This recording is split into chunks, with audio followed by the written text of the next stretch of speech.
पाकिस्तान के कायराना हमले के बाद दोनों देशों के बीच टेंशन है। एक तरफ भारत ने 5 फैसले लिए हैं, जिसमें सबसे अहम सिंधु का जो पानी जाता है, 70% पानी पाकिस्तान में जाता है, उसे रोकने की बात कही गई है। वहीं पाकिस्तान का भी रिएक्शन आया। पाकिस्तान ने कहा है कि अगर पानी रोका गया तो इसे जंग माना जाएगा। इसी बीच ये टेंशन चल रही थी कि खबर बॉर्डर से निकलकर सामने आई, जिसमें पता चला कि एक बीएसएफ के जवान, जिनका नाम तो आ चुका है लेकिन हम आपके साथ उनका नाम साझा नहीं कर सकते सिक्योरिटी के पर्पज से, वो बीएसएफ के जो जवान थे बॉर्डर क्रॉस कर पाकिस्तान की सीमा में चले गए, जिन्हें पाकिस्तान ने पकड़ लिया। ये ठीक वैसे ही है जैसे पहले विंग कमांडर अभिनंदन को पकड़ा गया था। हालांकि उसके बाद पाकिस्तान में जो खलबली मची थी वो इमरान खान के बयान से साफ हो जाती है। इसी पर ज़्यादा चर्चा करेंगे।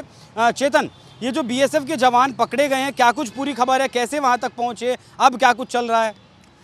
देखिए, ये जो जवान जिनका आप जिक्र कर रहे हैं, ये अभी जानकारियां जो सामने आ रही हैं पीटीआई के मुताबिक, ये वर्दी में थे, इनके पास अपनी राइफल भी थी।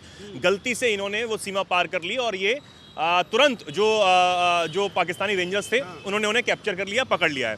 हालांकि उसके बाद से सेना की तरफ से जानकारी दी गई है कि लगातार दोनों जो सेनाएं हैं वो बातचीत कर रहे हैं उनकी रिहाई के लिए, और फ्लैग जो मीटिंग है वो की जा रही है। लेकिन सबसे बड़ी बात इसमें यह है कि आप पाकिस्तानी रेंजर्स को देखिए कि एक जवान को किस तरीके से आप कैप्चर कर लेते हैं। पता है कि वो गलती से आया है, कौन आपको मारने आएगा, और आपके मारने में आपके अकेला थोड़ी आएगा, अकेला थोड़ी आएगा। और आपके देश में क्या है जो जिसे आप हम मारना भी चाहेंगे। हालांकि अब तो पानी रोक दिया है, वो तो बॉर्डर तक खबर तो पहुंची गई होगी, ठीक है, वो एक अलग बात है। लेकिन जिस तरीके से अब ये इस टेंशन के बीच हुआ है, तो चर्चाएं बहुत ज़्यादा हो रही हैं, सोशल मीडिया पर भी चर्चाएं हो रही हैं। लोग अब इस बात को कह रहे हैं कि जो पुरानी गलतियां हो गई हैं, चाहे वो अभिनंदन वाली थी, हालांकि हम बहुत प्रेशर जो हमने बनाया था, अंतर्राष्ट्रीय प्रेशर भी बना, हमने भी बहुत प्रेशर बनाया, उसके बाद पाकिस्तान को छोड़ना पड़ा।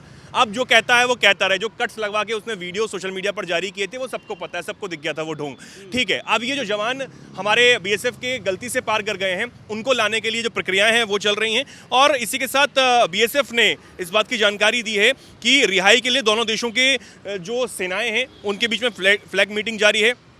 साथ ही अधिकारी ने बताया कि ऐसी घटनाएं असामान्य नहीं है, दोनों पक्षों के बीच पहले ही ऐसी घटनाएं जो है वो हो चुकी हैं, कोई नई बात नहीं है, होता रहता है ये सब। लेकिन अंडरस्टैंडिंग जो है वो बॉर्डर पर सेनाओं के जो अफसर्स होते हैं उनके बीच में होती है कि आप जैसे शिमला समझौता रद्द करने की जो बात कही है पाकिस्तान की तरफ से, अब शिमला समझौते में एक बात ये भी लिखी हुई है कि युद्ध बंदी जो है वो छोड़े जाएंगे। हालांकि युद्ध जैसी तो कोई बात नहीं है, लेकिन समझौता रद्द करने की वो धमकी दे रहा है। क्या ऐसा कुछ पाकिस्तान ऐसा गंदा खेल कर सकता है कि शिमला समझौता हमने रद्द कर दिया, हमने नहीं छोड़ेंगे? देखिए, शिमला समझौता वो रद्द करने की जो गीदड़ भपकी दे रहा है पाकिस्तान, वो शिमला समझौता कई बार तोड़ चुका है।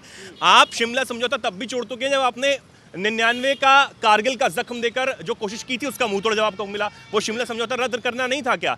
जब साफ मना कर दिया गया था, आपके जो भुट्टो थे वो गिड़गिड़ाकर इंदिरा गांधी के पास आए थे और शिमला में हमने बैठकर समझौता किया था, कहा था कि भैया आप तो 1971 में हमारी ज़मीन तोड़कर हमारा देश भी अलग कर दिया, तोड़ दिया 2 भागों में, हमारी ज़मीन भी आपने कब्जाई हुई है, 90,000 सैनिक भी रिहा नहीं कर रहे हो, कुछ तो कर दो, कुछ तो रहम खाओ। तो 72 में जब समझौता रद्द हुआ और समझौता जब हुआ तो उसकी गीदड़ भपकी आप दे रहे हो। 99 में आपने दिया, आपने तोड़ने की उसको जरूरत की, जब आपने कारगिल का जख्म देने की कोशिश की, उसका बाद आपको मुंह तोड़ जवाब मिला।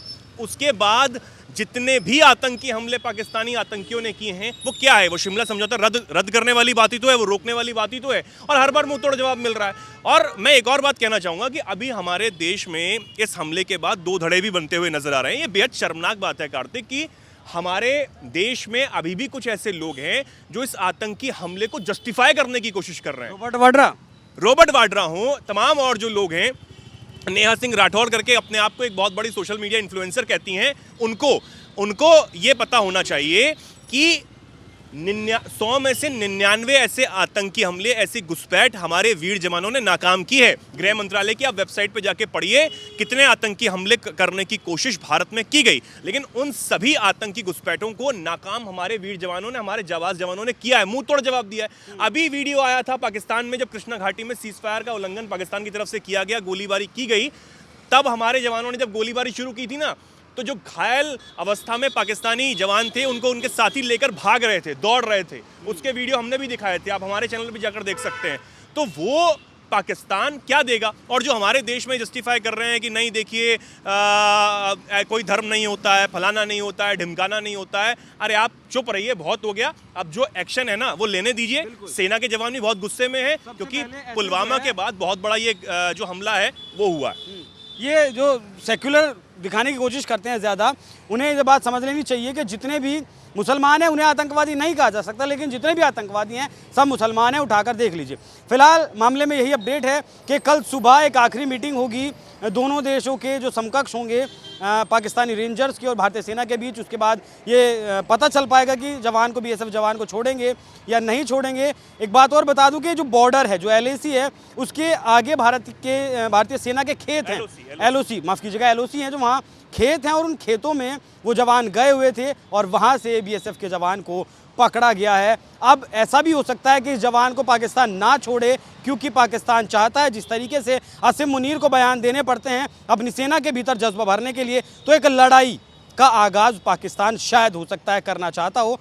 अगर छोड़ दिया अभिनंदन की तरह, जिस तरह अभिनंदन को छोड़ा था, और इमरान खान ने कहा था अगर नहीं छोड़ा तो 24 घंटे में पाकिस्तान वाकई में नक्शे से खत्म हो जाएगा, ऐसा भी कुछ होगा। जो भी कुछ अपडेट इस मामले से जुड़ी होगी वो एनएमएफ न्यूज़ आप तक सबसे पहले पहुंचाता रहेगा। बाकी इस विषय पर आपकी क्या राय, कमेंट कर ज़रूर बताइएगा। नमस्कार।